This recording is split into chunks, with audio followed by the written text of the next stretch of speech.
Hi, welcome to Glide Tech Fix. My name is Felicia. In today's video, I'll be sharing with you on how to invite friends on your Gemgala app. So the first step you have to take is to open your app this way.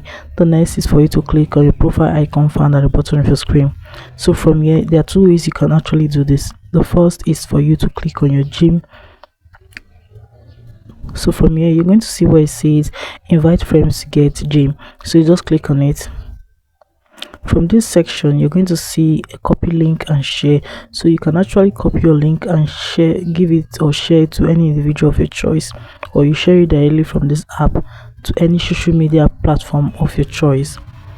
Or the second step you can take is this: go back to your profile. From here, all you have to do is to scroll to the very end.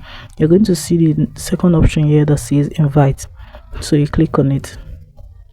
So when you click on it, you're going to see copy link and share. So you can either copy your link and share it to any individual in any platform of your choice, or you share it through the different social media platform that we have here.